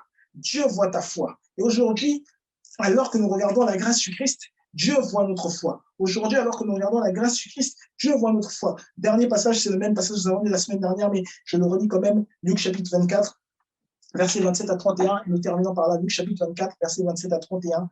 Il est dit dans la version du second, « Et commençant par Moïse et par tous les prophètes, Jésus, leur expliqua dans toutes les Écritures ce qui le concernait. Lorsqu'ils furent près du village où ils allaient, il parut pouvoir aller plus loin. Mais ils le pressèrent en disant, « Reste avec nous, car le soir approche, le jour est sur son déclin. » Et il entra pour rester avec eux. Verset 30. Pendant qu'il était à table, il prit le pain, et après avoir rendu grâce, il le rompit et le leur donna. Verset 31. Alors leurs yeux s'ouvrirent, et ils le reconnurent. Leurs yeux s'ouvrirent, et ils le reconnurent, mais il disparut devant eux. Tout ce que tu as à faire maintenant, alors que nous prenons la Sainte Seine, c'est de reconnaître le Christ.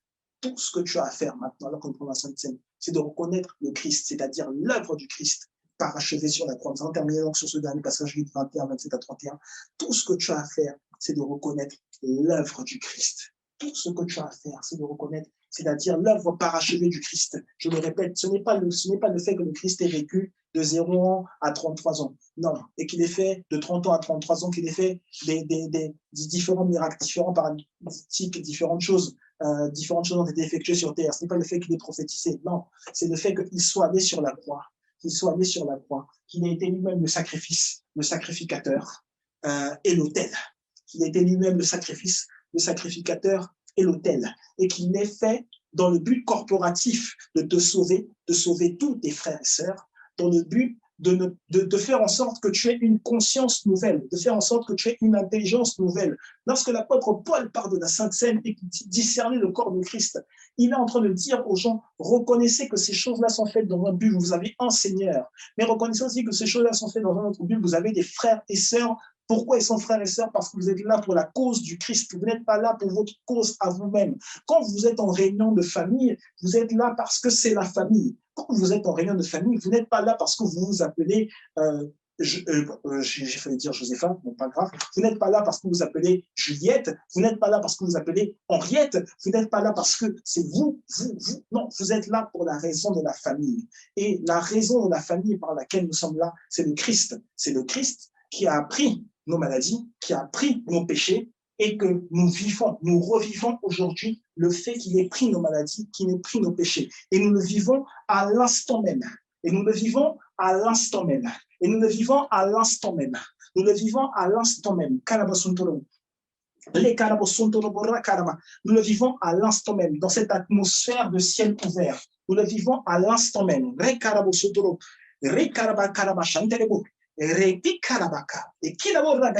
Et karama rekorobo sotorobo, rakarabo sotoro, rikarabo sotorobo, rebe korabo sotoro, akilemo sotorobo, rebe koraba sentere, rebe koraba sentere, rebeko, rekorabo sotorobo. Ça veut dire que la Sainte Seine délivre le repas du Seigneur. Par le repas du Seigneur, nous sommes délivrés des œuvres ancestrales, des œuvres coutumières. Nous sommes délivrés des malédictions générationnelles. Pourquoi? Parce que cela concerne l'œuvre achevée à la croix. Cela concerne l'œuvre achevée à la croix. C'est-à-dire que par la Sainte Seine, nous sommes délivrés des œuvres les œuvres coutumières qui allaient à l'encontre de l'Église, corps du Christ. C'est-à-dire que par la Sainte Seine, nous sommes délivrés des ordonnances qui condamnaient à la mort. Les ordonnances, même les ordonnances médicales.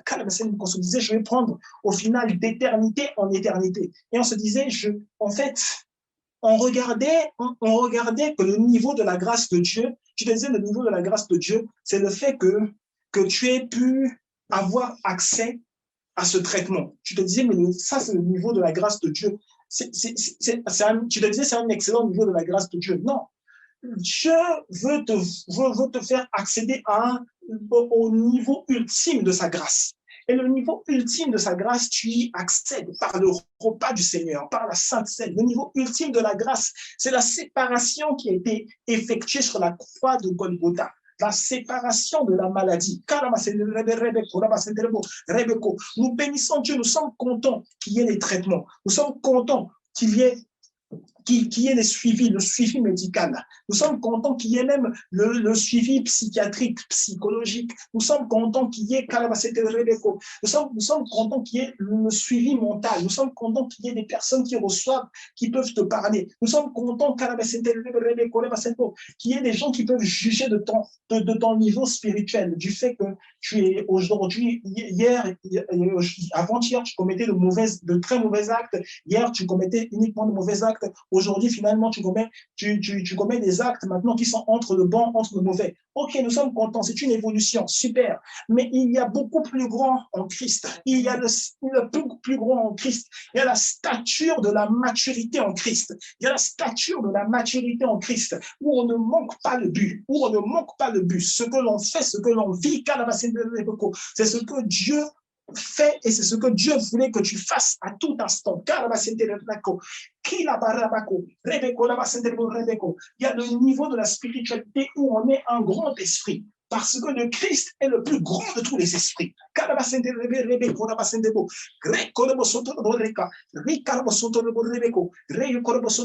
Il est écrit, le péché n'aura plus d'emprise sur vous. Parce que vous êtes non sous la loi, mais sous la grâce. Romains 6, 4. Le péché n'aura plus d'emprise sur vous. Parce que vous êtes non sous la loi, mais sous la grâce. Ça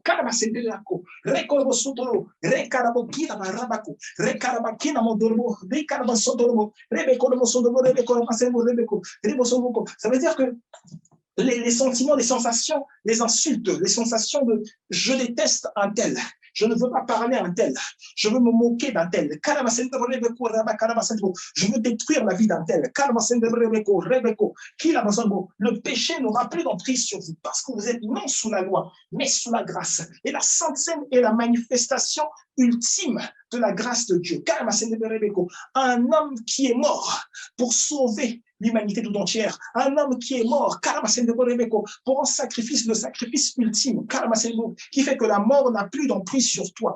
Tu peux aujourd'hui, alors que nous sommes en prière, si avec moi, mort, tu n'as pas d'emprise sur moi. Dis avec moi, mort, tu n'as pas de prise sur moi. Toi qui voyais ton corps comme ayant des choses qui pourrissaient, comme ayant des choses qui vieillissaient, qui descendaient, alors que nous allons partager ensemble ce repas du Seigneur. La vie de Dieu entre en toi. La vie de Dieu entre en toi. Tu reçois des organes comme des organes de rajeunissement. Tu reçois des organes comme des organes de rajeunissement.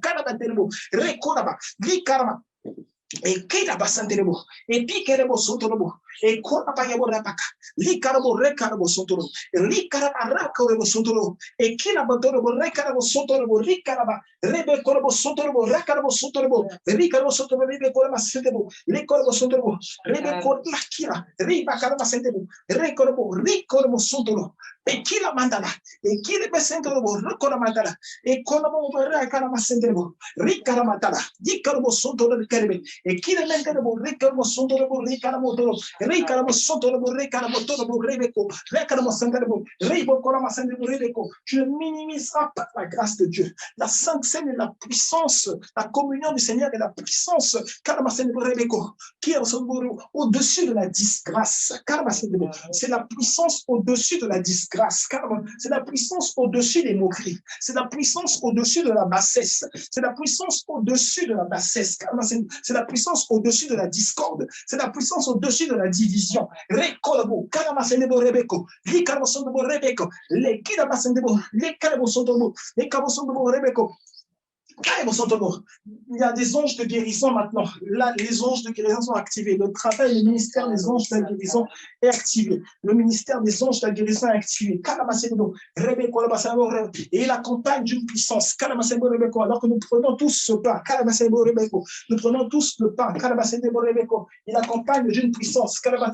Il accompagne d'une puissance. Il accompagne d'une puissance. Ce que vous voyez comme étant du pain, ce que vous voyez comme étant du pain, une couleur blanche, dans le monde spirituel, il a maintenant une nouvelle apparence. C'est une flamme de feu. C'est une flamme de feu qui effectue des opérations. Qui effectue des opérations dans les corps, qui effectue des opérations dans les corps, qui effectue des opérations dans les familles, qui cause des grabuges dans le monde des ténèbres, qui cause des grabuges dans le monde spirituel. Rekarabo, et qui la mandala, likorobodo, et kayabo rebeko la mandala, rebeko la masente, rebeko la masente, rebeko la rekaraba. Ikarabo, Ikarabo, Sotorobo, Rekorabo, la Carabu, Rebo, la Masende, Rekila Masandebo, Rebeko, la Masando, Rebeko, Carbasa, Carbosobo. C'est l'élément spirituel emmène au-dessus de l'échec. C'est l'élément spirituel emmène au-dessus de l'échec. C'est l'élément spirituel emmène au-dessus de l'échec. C'est l'élément spirituel emmène au-dessus. Au-dessus du désespoir, au-dessus du renvoi. C'est l'élément spirituel emmène au-dessus du désespoir, au-dessus du renvoi. Caramasende, Rebeko, Rebeko, la Masende, Rebeko, Rebeko, la Masende. Cet aliment spirituel manifeste l'évolution professionnelle pour ton frère. Cet aliment spirituel manifeste l'évolution professionnelle pour ton frère. L'aliment spirituel manifeste la vérité, la réalité de la bénédiction du Seigneur, la réalité de la bénédiction divine. Et quand et quand le son libéré,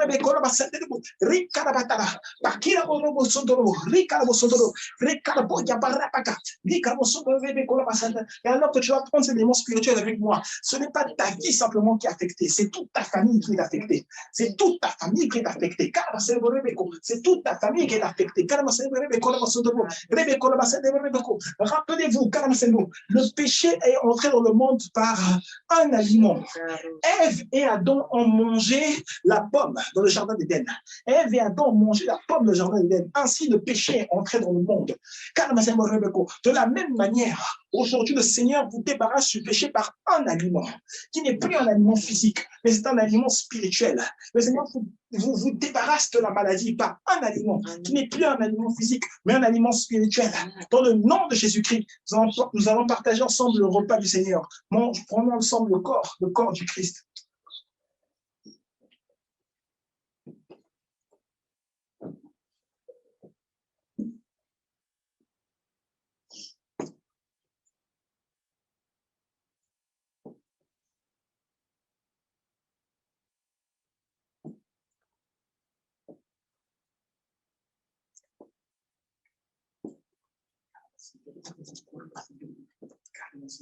Père, je te rends grâce, de ce que tu as vaincu la mort, de ce que tu as vaincu la répression, de ce que tu as vaincu la maladie, de ce que tu as vaincu les désaccords, de ce que tu as vaincu les souffrances, de ce que tu as vaincu la mort, de ce que tu as vaincu la malédiction, de ce que tu as vaincu la séparation, les divisions familiales, de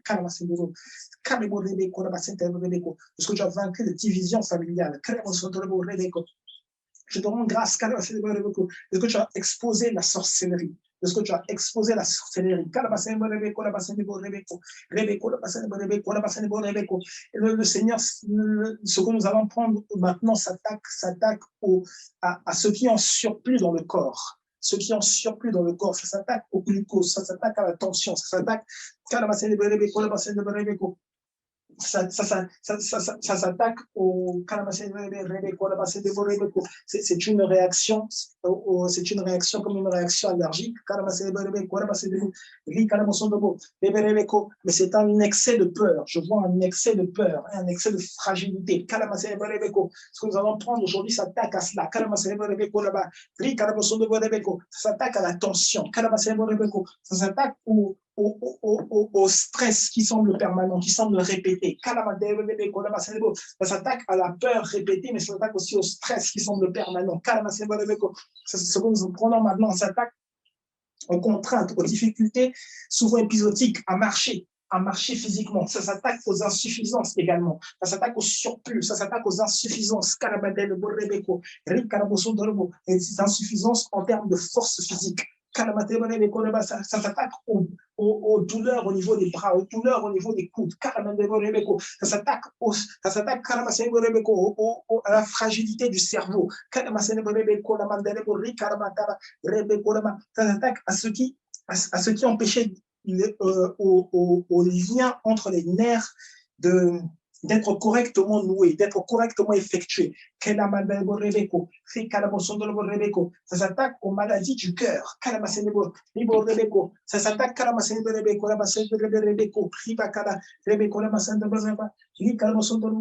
aux maladies respiratoires. Ça s'attaque aux douleurs au niveau du bas-ventre. Ce que nous prenons s'attaque aux douleurs au niveau du bas-ventre.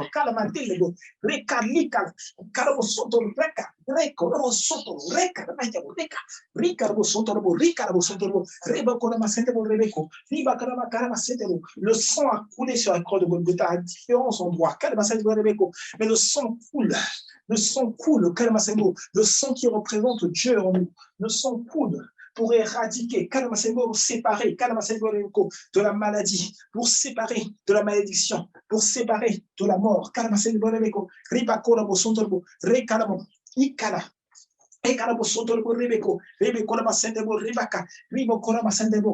Le corps du Christ est un bon remède et le sang du Christ est véritablement un breuvage. Prenons ensemble le sang du Christ qui est ce breuvage que le Seigneur nous a donné.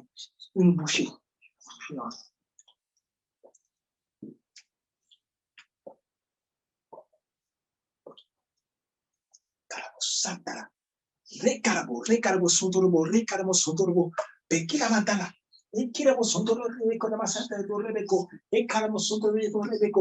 Commence à faire, commence à déclarer,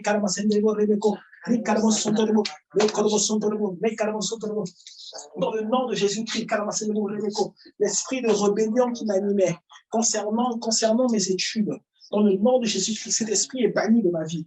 Dans le nom de Jésus-Christ, l'esprit qui emmenait l'insécurité dans mon cœur concernant mes examens, cet esprit est banni dans le nom de Jésus-Christ.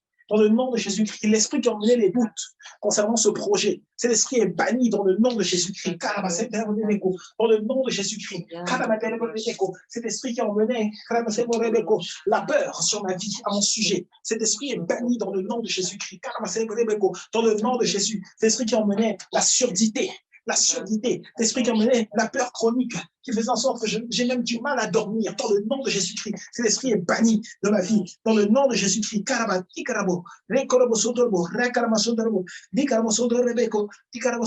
dans le nom de Jésus-Christ, c'est ceux qui m'empêchaient de croire à quel point, de croire et de voir à quel point la bonté de Dieu pouvait m'emmener à des sommets, à des niveaux encore plus élevés dans mon travail, dans le nom de Jésus-Christ. Cet esprit est banni au nom de Jésus-Christ. L'esprit de bassesse, il est banni. L'esprit de bassesse est banni. L'esprit de bassesse est banni. L'esprit de bassesse est banni dans le nom de Jésus-Christ. Rebekora bakarabasi de rebekora sutoro rebekora mandarabaka ribakaramo sutoro rebekora krikaramo sutoro rekaramo taraba ikarabatar rebeko rebekora masendebo rebekora dans le nom de Jésus-Christ. Père, nous te rendons la gloire, nous te rendons l'honneur. Nous te célébrons pour la vie qui coule en nous, la vie qui coule en nous, la vie qui se manifeste dans notre corps.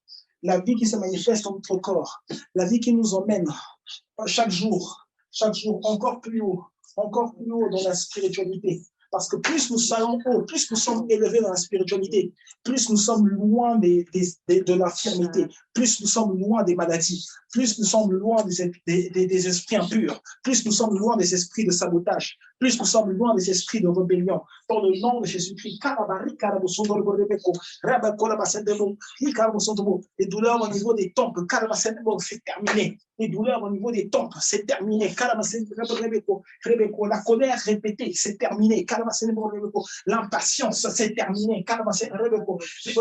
Le refus d'obéissance, c'est terminé. Le refus de soumission, c'est terminé. Parce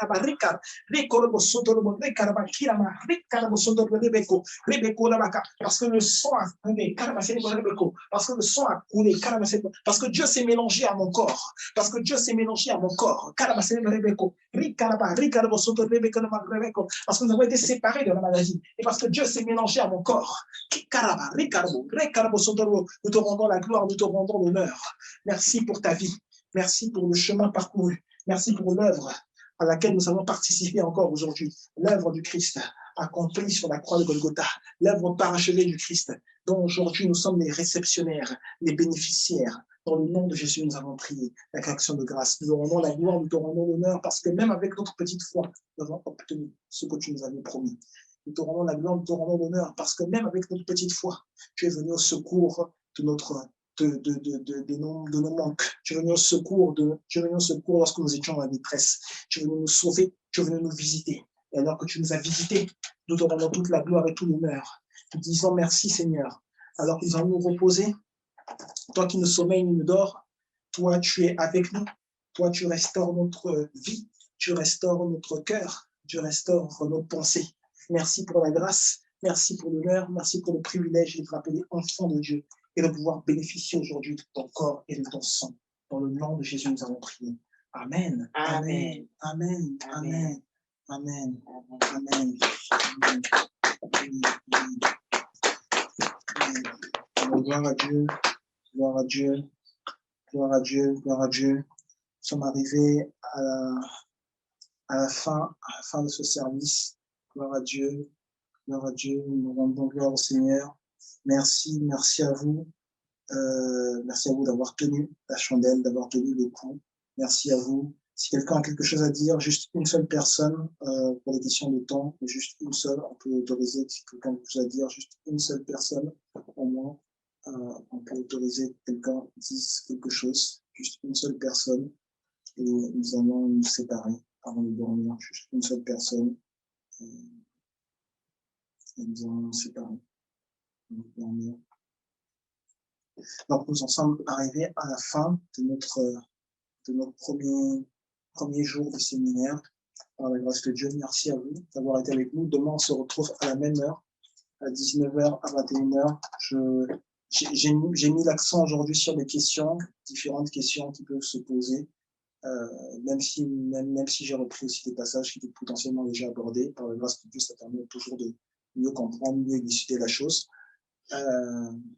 Demain, on va enseigner légèrement plus et vivre encore une autre dimension une dimension nouvelle, plus réelle encore de ce que nous avons vécu, expérimenté aujourd'hui. Voilà, je vous remercie. Demain, même heure, 19h à 21h. Et je répète encore, on va enseigner plus. Ça veut certainement dire que l'enseignement va commencer beaucoup plus tôt. Donc, nous célébrons Dieu pour ce qui a été fait. Et je vous aime, je vous aime. Je vous souhaite à tous une très, très bonne soirée. Très, très belle soirée. Que Dieu vous garde.